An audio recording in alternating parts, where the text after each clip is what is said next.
Aquesta melodia s'ha fos en l'ànima del poble. La seva lletra és d'un català nascut a Canàries. Àngel Guimerà i Jorge va néixer a Santa Cruz de Tenerife el 6 de maig de 1845. El seu pare era fill del Vendrell i la seva mare, Margarita Jorge, canària.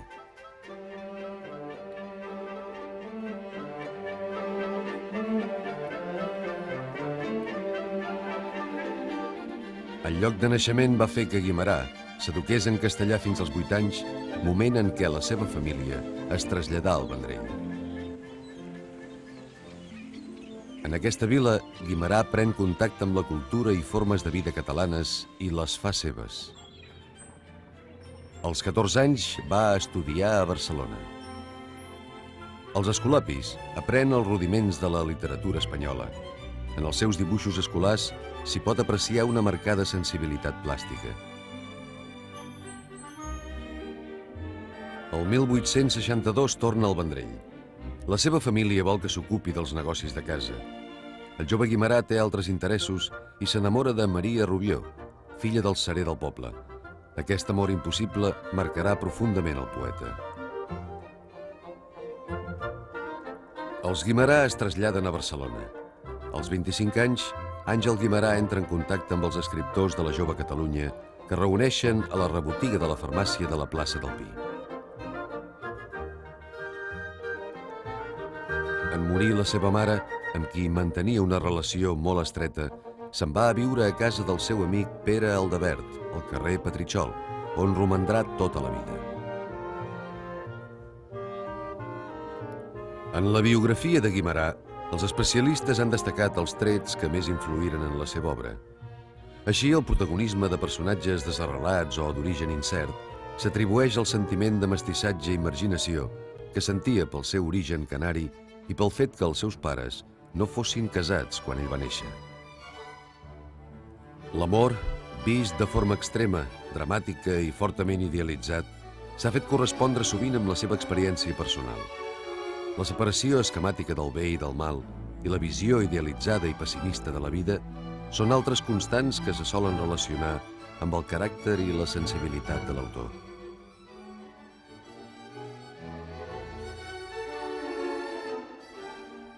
Els primers treballs de Guimerà com a literat són creacions poètiques. Les seves poesies tenen un caràcter narratiu i es mantenen dins dels cànons del romanticisme. S'inspiren imatges del passat històric per elaborar poemes de to líric. Utilitza un llenguatge fortament expressiu i extens. En les composicions de caràcter patriòtic assoleix una qualitat poc freqüent en aquesta temàtica. Guimerà publica obres de caràcter íntim i personal que contrasten amb el corrent general floralesc de tendència més declamatòria. Així, hi ha obres que refereixen al món perdut de la infantesa o a la vida pagesa. El seu primer poema el publica a la revista La Gramalla, amb el títol de El rei i el conseller.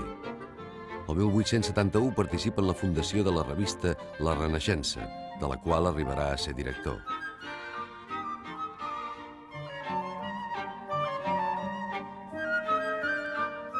El seu prestigi es veu multiplicat pels Jocs Florals que, reinstaurats el 1859, impulsaren vigorosament la recuperació de la llengua catalana. Els Jocs foren l'eix vertebrador de la Renaixença. El 1877, Àngel Guimerà obté un èxit aclaparador en ser premiat amb la flor natural, la viola i l'englantina.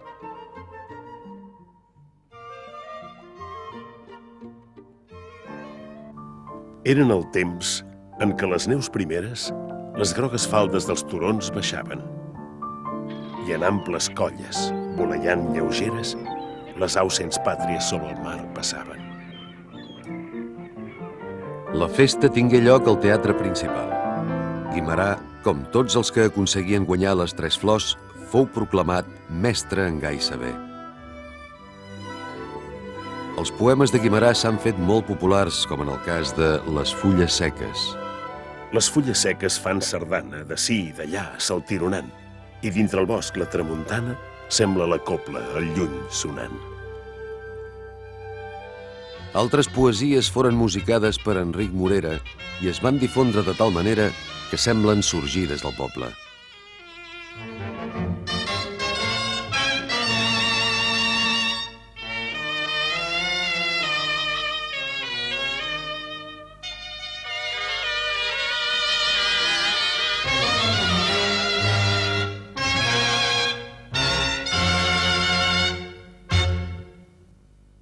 És en el teatre, però, on Guimerà assolirà els seus millors èxits.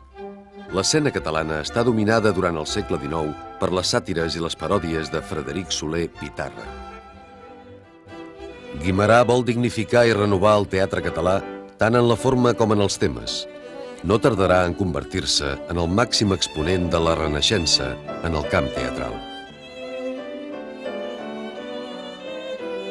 Gala Placídia és la seva primera obra. Estrenada el 1879, està ambientada a l'edat mitjana i té una gran força poètica, amb uns personatges sòlidament caracteritzats. Guimerà, com a autor teatral, es distingeix per la creació de tragèdies romàntiques. Mar i cel és l'obra més ben resolta formalment del seu primer període. On vivim arrelats en el vent, les veles s'inflaran, el vent es foredarà, com un cavall desbocat per les ones. Les veles s'inflaran, el vent es foredarà. Guimerà situa els seus personatges en el centre del conflicte històric entre la cultura cristiana i musulmana. En personalitzar aquesta confrontació, el drama dels protagonistes adquireix un caire simbòlic i una dimensió èpica. Blanca, una jove cristiana, s'enamora de Saïd, un corsari sarraí. La pertanyença a dos mons oposats fa el seu amor impossible. L'obra culmina amb la mort dels dos enamorats, víctimes d'un món cruel.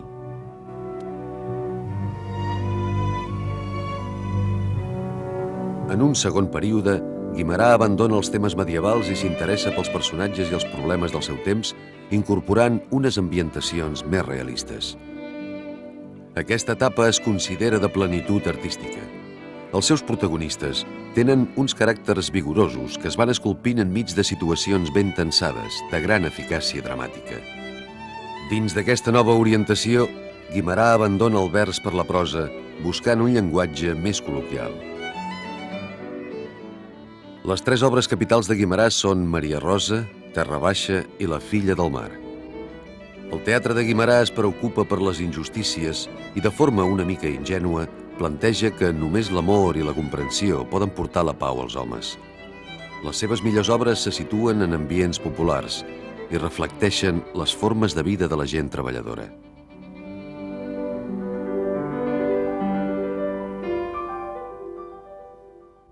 Els protagonistes tenen reaccions extremes i turmentades, com el Manelic, de Terra Baixa, home pur de la muntanya, que pateix la passió amorosa i s'ha d'enfrontar a les maldats de la gent de la Terra Baixa. Manelic ha esdevingut un personatge popular i el prototip d'home senzill i pur que rebel·la contra la tirania. El teatre de Guimerà té un ressò considerable i fins i tot alguns dels arguments han passat a l'òpera, al cinema o al teatre musical. En el cas del cinema són diverses les obres que foren portades a la pantalla. A l'època muda, Gelabert, Cuyàs i Togore fan pel·lícules amb creacions de Guimerà. A nivell internacional, el mateix Cecil B. DeMille va fer una adaptació de Maria Rosa i la Paramount va filmar una versió de Terra Baixa.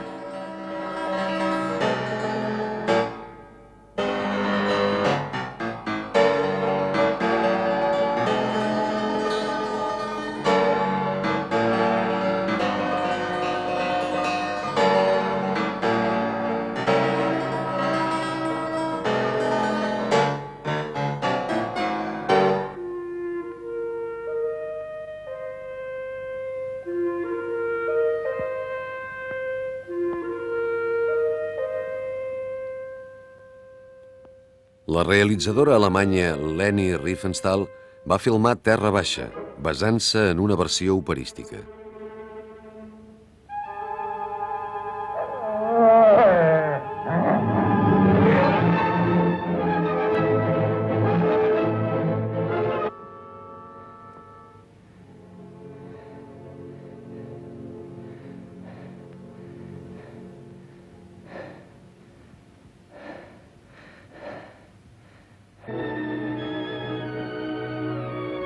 A més de directora, Riefenstahl també va fer d'actriu principal, interpretant el paper de la Marta.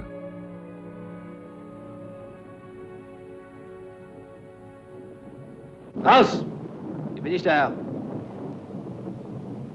Du bist der Wolf.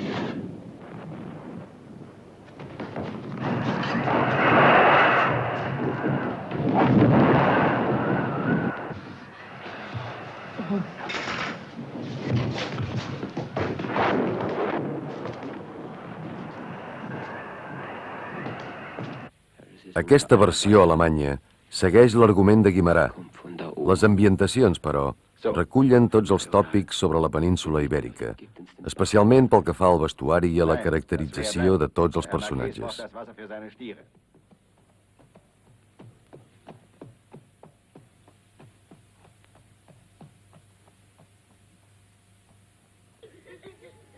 A causa de la guerra, la pel·lícula va ser filmada a Alemanya i als Alps italians en lloc d'Espanya.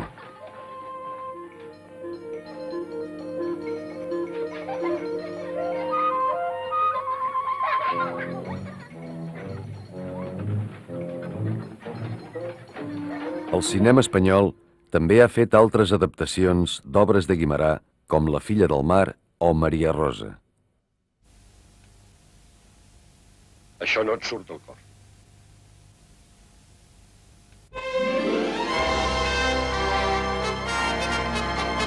Les traduccions proporcionen a Guimerà una certa projecció internacional. Fins i tot es van fer versions en esperanto.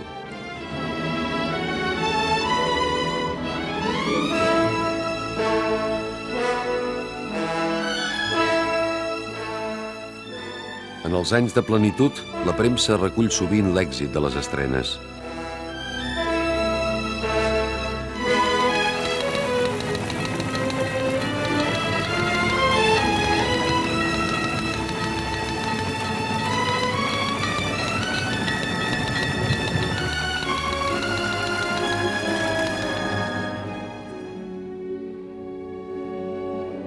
Terra Baixa i La filla del mar foren convertides en òperes per Eugène d'Albert. Els actors més destacats del moment figuren sovint en els repartiments, la qual cosa fa que augmenti l'atracció que sent el públic per les seves obres. Als inicis del segle XX s'imposa un nou gust i el teatre internacional reflecteix ambients cosmopolites i refinats, i en conseqüència l'obra de Guimerà perd actualitat. Guimerà és un abrandat defensor de la llengua i dels drets nacionals de Catalunya. Com a representant destacat del catalanisme militant, participà en la redacció del Memorial de Greuges adreçat al rei Alfons XII, on es recollien les reivindicacions culturals, polítiques i econòmiques de Catalunya. Intervé també en la redacció de les bases de Manresa.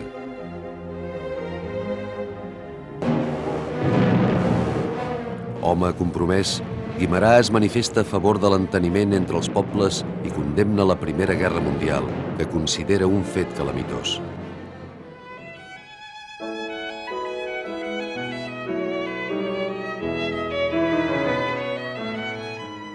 El 1894 és elegit president de l'Ateneu Barcelonès.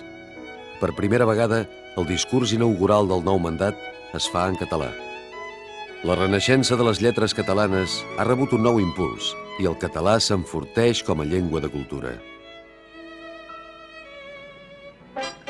L'any 1909, Guimerà rep un gran homenatge de les entitats del país pel seu treball en favor de la cultura i la societat catalanes. El patriarca gaudeix d'una gran popularitat i compta amb l'apreci i admiració de tothom. Poques vegades un intel·lectual ha estat tan a prop del sentiment del poble. Encara en vida, ja és reconegut com un clàssic.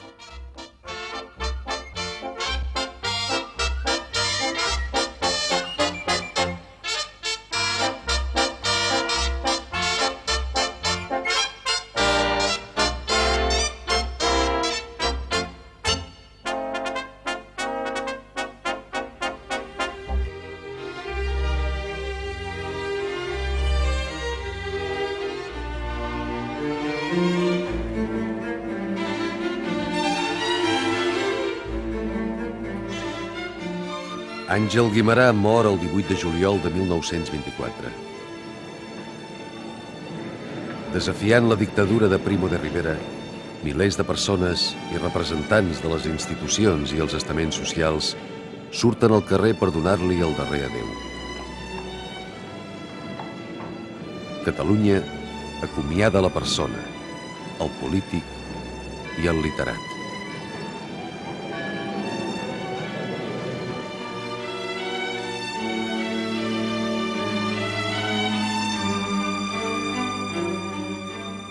La Renaixença ha perdut un dels seus pilars.